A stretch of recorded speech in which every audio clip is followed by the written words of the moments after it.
Okay, let's be honest.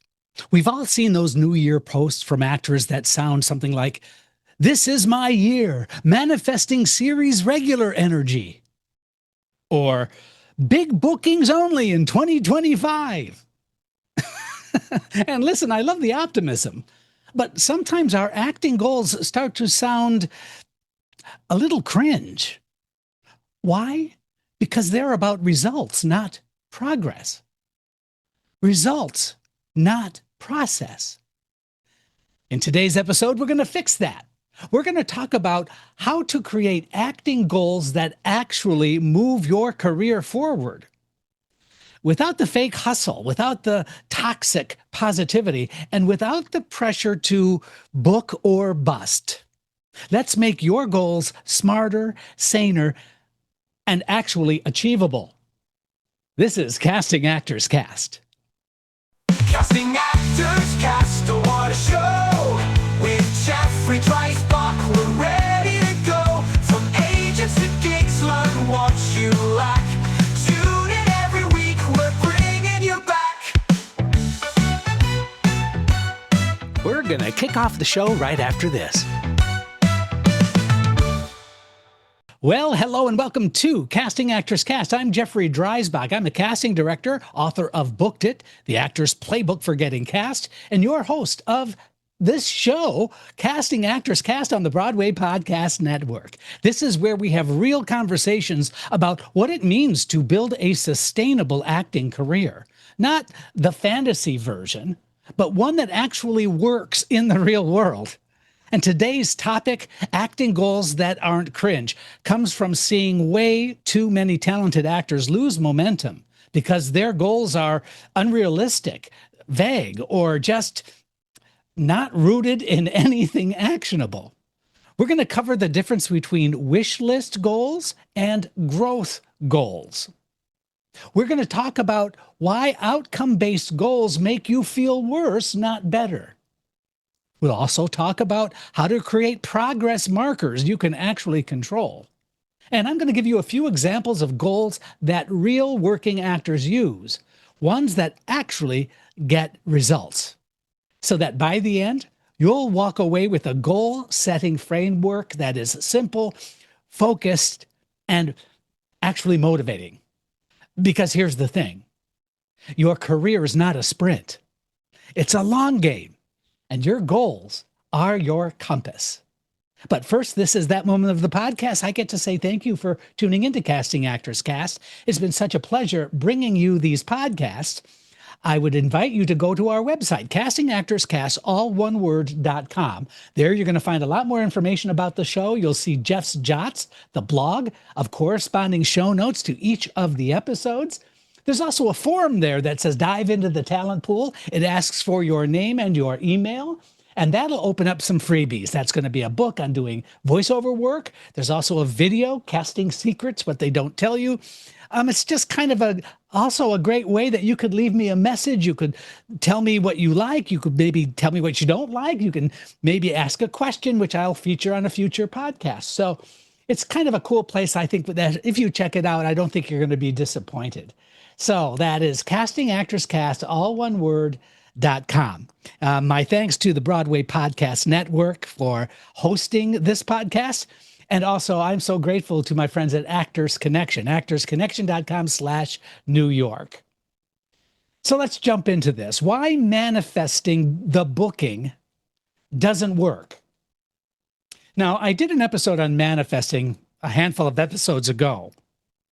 And so I kind of touched upon the subject, but I also wanted to make it really clear that the way in which you approach manifesting can also be slightly misplaced, misguided. So let's start with a little myth busting. Setting a goal like, I'm going to book a series regular this year. Now that might sound ambitious and inspiring, but it's actually setting you up to fail. Why? Because you don't control when you book.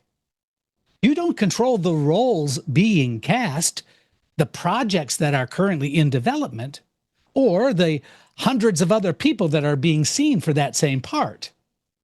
What you can control is your preparation, your consistency, and your visibility. So instead of saying, I want to book a series regular, do you use that voice? Try this. Say, I'm going to update my reel. I'm going to strengthen my on camera work. And I'm going to connect with 2 new casting offices this quarter. You see the difference?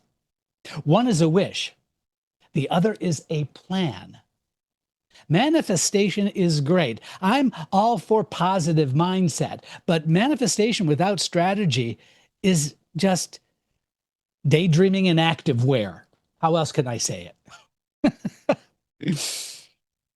Goals that look good versus goals that work. Now, that's a very important distinction that I think actors need to make when they're deciding how they're going to proceed with their own career development. There is a strange pressure in the acting world to have cool sounding goals. You know what I'm talking about? Things like, I'm going to be on Broadway within 2 years. I'm going to get signed by CAA. I'm going to book my first Netflix show. You know, those kind of cool, reach for the stars kind of energy. And sure, guess what? Those are exciting, but they don't tell you how to get there. See, real non-cringe goals sound more like, I'll take a weekly on-camera class for 3 months to sharpen my audition consistency. I know it doesn't sound as sexy, does it? But it is so much more healthy. Or how about, I'll submit to 3 new agents who represent actors at my level. Again, kind of practical, kind of just meat and potatoes information, but so few actors actually do that. Or how about this? I'll tape 5 scenes this month to improve my self-tape flow. Now that's a good thing. Like I said, they may not sound glamorous, but guess what? They work. They work because they create measurable, repeatable habits. And here's the secret. Habits build confidence. Confidence builds momentum. Momentum books work. That's the chain reaction we want. So moving on from there, shifting from an outcome goals to process goals is important to consider. Let's redefine what a goal even is. An outcome goal is something that you hope happens. A process goal is something you make happen. So here's an outcome goal. I want to book a commercial. Here's the process goal. I'll practice 3 new commercial copy reads this week and review the playback. Here's an outcome goal. I want to get an agent. Here's the process goal.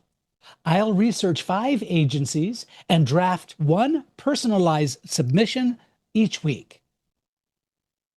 See, process goals keep you in motion. Outcome goals, they keep you anxious.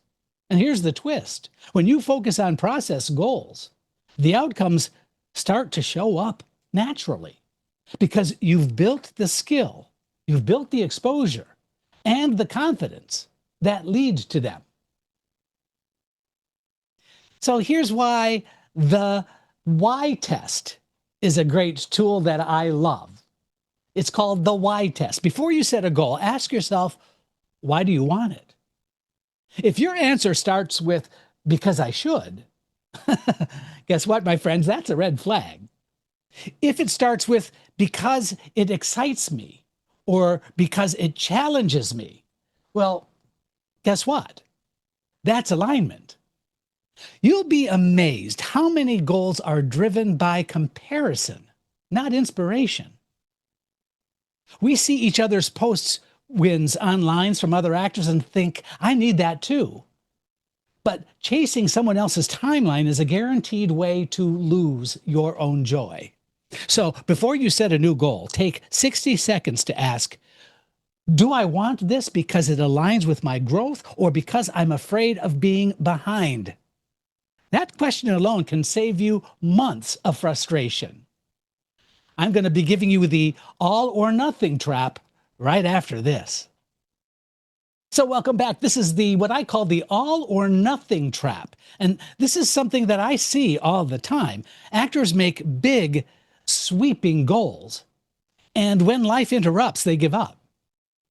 You plan to record a self-tape every week, then one bad week hits you, and then you stop altogether. You set a goal to network twice a month. And when one event falls through, you scrap the whole thing.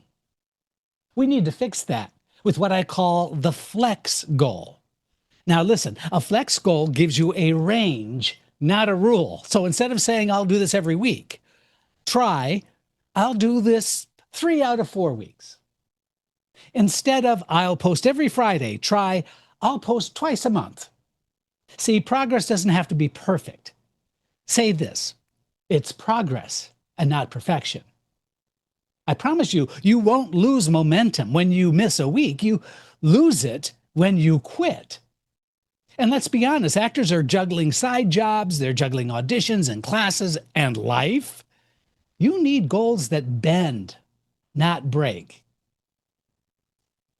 My next suggestion is to keep it visible and trackable. Here's one practical step that can completely change your mindset. Don't hate me for this. Write your goals down. Somewhere you can see them daily. So it's on your refrigerator. Use a whiteboard or a sticky note or even the background of your phone. That's a kind of a cool idea. But here's the trick. Write them as actions, not outcomes. So instead of book a guest star, why don't you submit 3 new self-tapes by the 15th? Instead of get more auditions, why not email 2 casting offices with updated materials? Because every small win deserves acknowledgement, so then you can check them off, celebrate them. Because each check mark is a mini confidence boost that reminds you you're in control of your growth. The one goal you should always have, if you take nothing else from this episode, please remember this. I think it's important. Always keep one goal that's just for your creative joy. I'm not talking about networking or auditioning and not branding, something that's purely artistic, like reading a new play every week, writing a short scene, or filming something that's just for fun. This is the soul fuel goal. It reminds you why you started acting in the first place. Because guess what? It's creative, it's expressive, and it's meaningful. If your goals only live in the business category, you'll eventually feel empty. You need something that reconnects you to the art in your artistry. So now let's just wrap this up. Cringe goals are about image. Real goals are about impact. If you want to grow as an actor, focus on what you can do, not what you hope happens. Trade pressure for progress. Trade comparison for curiosity. And most importantly, give yourself permission to evolve at your own pace, because you're not behind. You're just getting started. Thank you so much for listening. I'm Jeffrey Dreisbach. This is Casting Actors Cast. It's been great having you in our talent pool today. Your support means the world to us, so please consider sharing, liking, and reviewing this episode wherever you jump in. I'm Megan Grace Martinez. Thanks. From